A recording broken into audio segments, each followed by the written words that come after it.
In this episode, we're going to take a skill that sounds simple on paper and show why it is one of the most powerful ways to control AI risk in real organizations: classifying AI use by impact.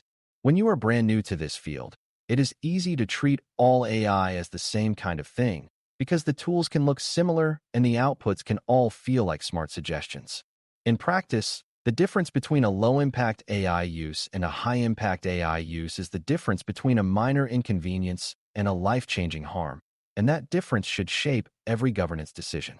Impact classification is how an organization decides what level of oversight is needed, what evidence is required, and what boundaries must be enforced before relying on AI outputs.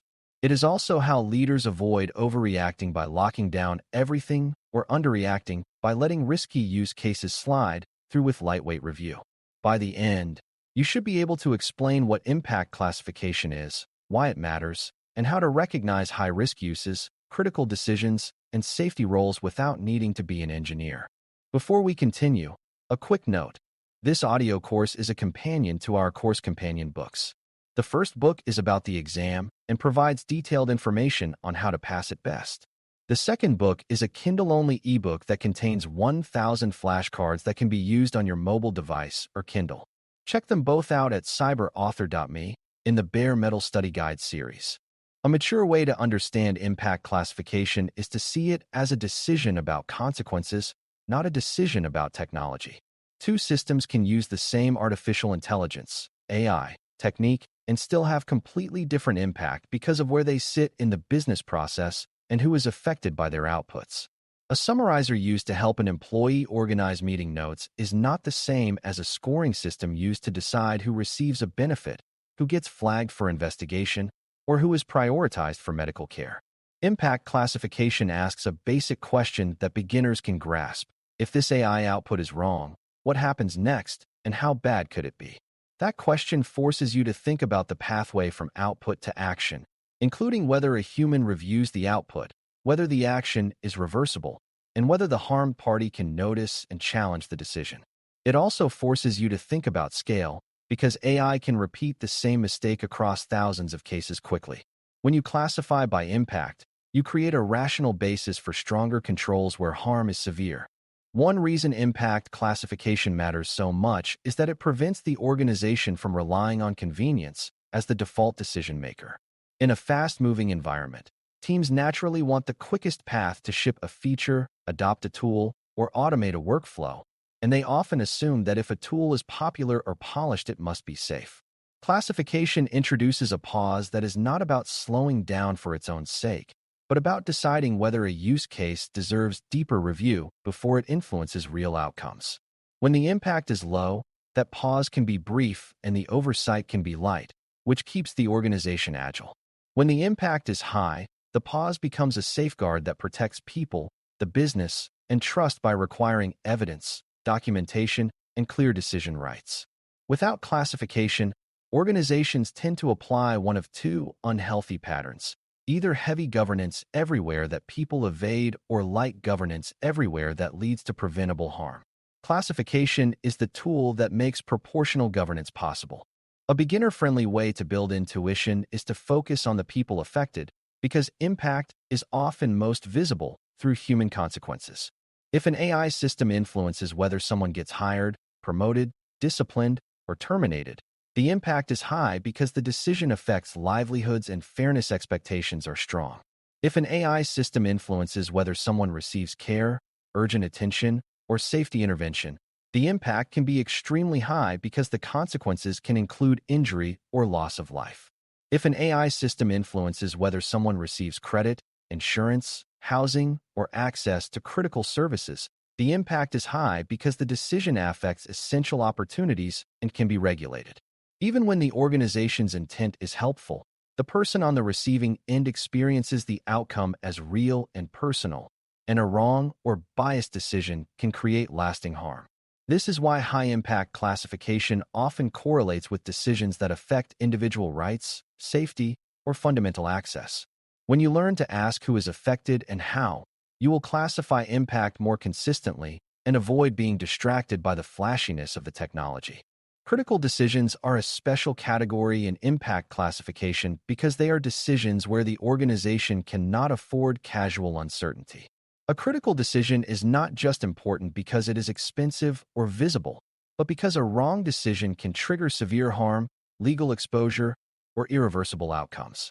Examples include decisions that commit the organization to contracts, decisions that release funds, decisions that trigger investigations, decisions that deny essential services, and decisions that affect safety.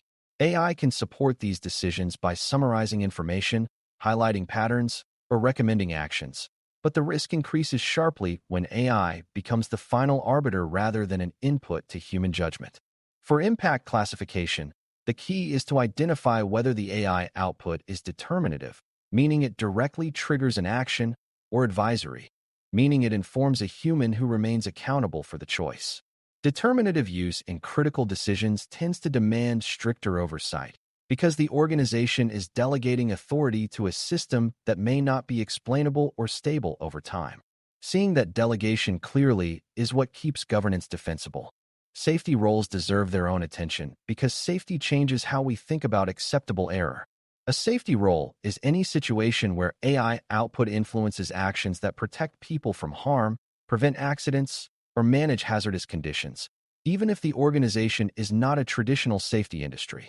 Safety can appear in manufacturing environments, transportation settings, healthcare workflows, facility operations, and even consumer product support. It can also appear indirectly, such as an AI system that decides which customer complaints are escalated, where missing a rare but serious complaint could delay response to a dangerous defect. The reason safety roles are different is that the acceptable tolerance for being wrong is often much lower, and the severity of harm can be catastrophic even if the likelihood is small. Impact classification should therefore treat safety-influencing uses as high impact by default unless the AI role is tightly bounded and strongly overseen. Beginners should not assume safety is only about physical machines, because many safety failures begin as information failures, where a warning is ignored, a report is misclassified, or urgency is underestimated.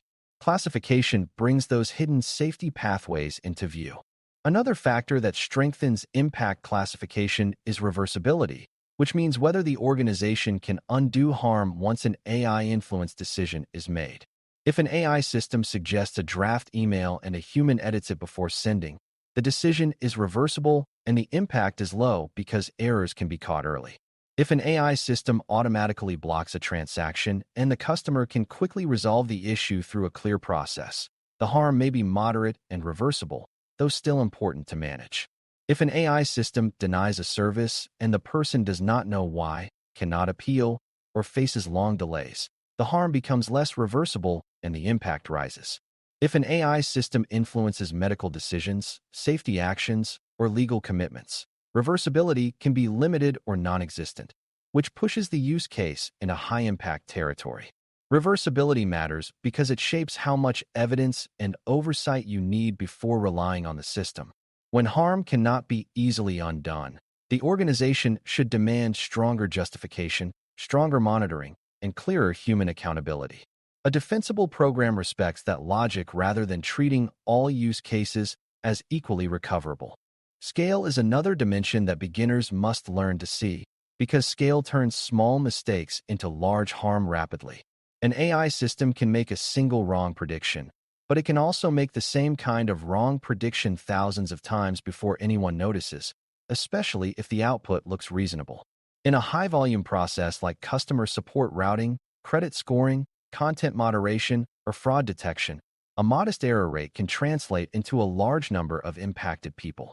The harm can be financial, reputational, legal, or human, and it can be especially damaging if the errors follow a pattern that disproportionately affects certain groups. Impact classification should therefore consider not only the severity of harm per case, but also the number of cases affected and the speed at which the system operates. A low-severity mistake repeated at massive scale can become a high-impact risk, particularly when it undermines trust or triggers regulatory attention. Beginners often focus on dramatic individual failures, but many real-world incidents come from quiet, repeated harm that accumulates. Classification helps identify when scale alone justifies higher oversight. Classification also becomes sharper when you consider the organization's obligations, because obligations raise the stakes even when the immediate harm seems modest. If a decision is regulated, audited, or contractually constrained, the organization may be required to explain how it made that decision, demonstrate fairness, or show consistent application of rules. AI can make that harder, especially when the model is opaque or when the organization relies on vendor systems that do not provide clear evidence. In these contexts, impact classification should account for legal defensibility as part of the consequence, because the harm of a poor decision includes enforcement, lawsuits, or loss of business relationships. Even if the AI system is accurate most of the time, the inability to explain an outcome can become a serious problem when a customer challenges a decision or when an auditor demands traceability. Beginners sometimes treat compliance as a separate topic from impact, but in responsible AI governance, they are deeply connected. If a use case touches regulated rights, critical services, or contractual commitments, the impact classification should reflect that increased obligation. This is how classification stays grounded in real-world risk, not only in technical performance. A common misunderstanding is that impact classification is the same as judging whether the AI model is complex, advanced, or powerful. In reality, a simple model used in a high-stakes decision can be more dangerous than an advanced model used in a low-stakes setting. Another misunderstanding is assuming that high impact automatically means the AI cannot be used, when the more accurate view is that high impact means the AI must be bounded, evidenced, and overseen more rigorously. Many organizations can safely use AI in high-impact areas when they apply strong controls, clear human review, and robust monitoring. But they must be honest about limitations and avoid treating the AI as an authority. Another misunderstanding is thinking classification is a one-time label applied at launch, when impact can change as use expands, data changes, or reliance increases.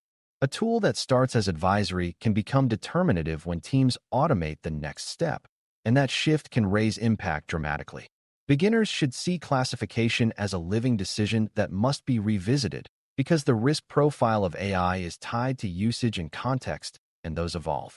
Recognizing these misunderstandings helps you avoid shallow classification and supports defensible governance. When organizations classify AI by impact well, they use that classification to drive concrete requirements, not just to assign labels. High-impact uses typically require stronger governance review, clearer ownership, more rigorous documentation evidence, and tighter monitoring and escalation triggers.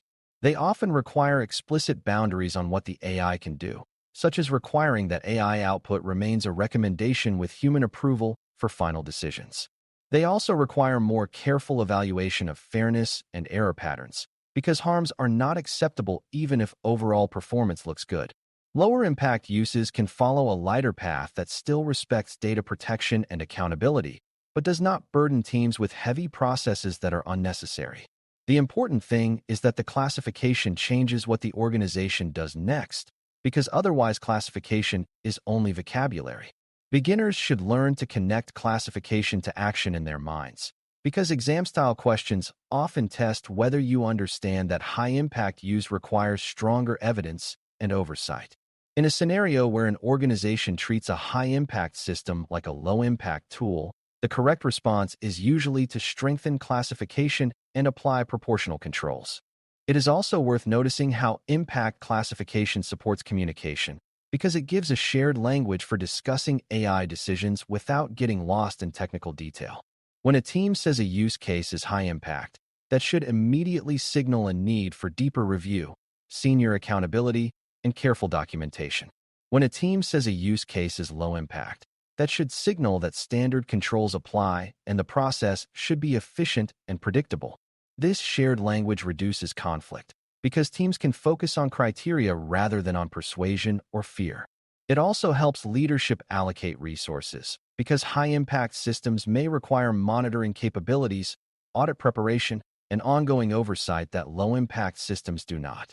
Classification supports transparency, because it allows the organization to explain why certain controls exist for certain systems.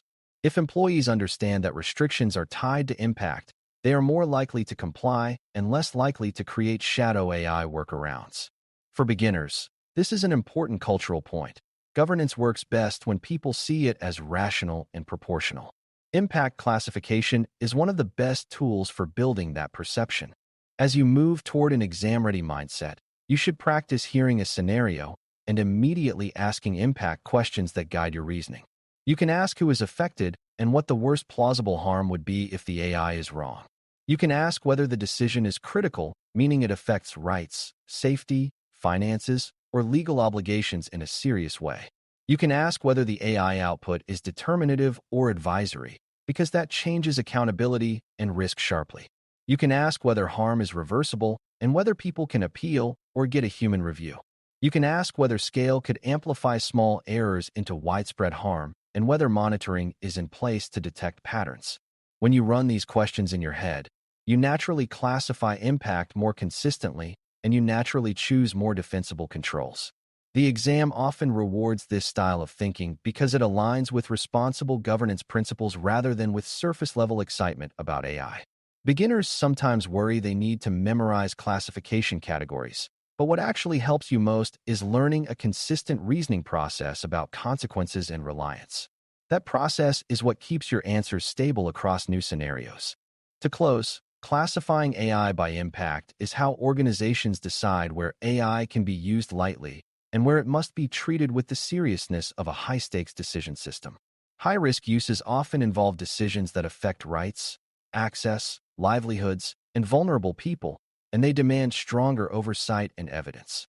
Critical decisions are those where the organization cannot accept casual uncertainty, especially when outcomes are severe, regulated, or irreversible.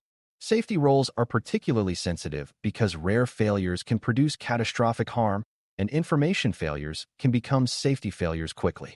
Impact classification also depends on reversibility, scale, and obligations, because these factors shape the real-world consequences of being wrong. When classification is done well, it drives proportional governance actions, clearer documentation expectations, stronger monitoring, and more defensible decision rights. Most importantly, impact classification helps the organization avoid both extremes of either banning everything or trusting everything, replacing those extremes with clear boundaries leaders can defend. This is a core Domain 1 capability because it connects strategy, governance, and human protection into a single disciplined decision habit. Thanks for listening. For more audio courses, daily newsletters, and more, please visit DailyCyber.News.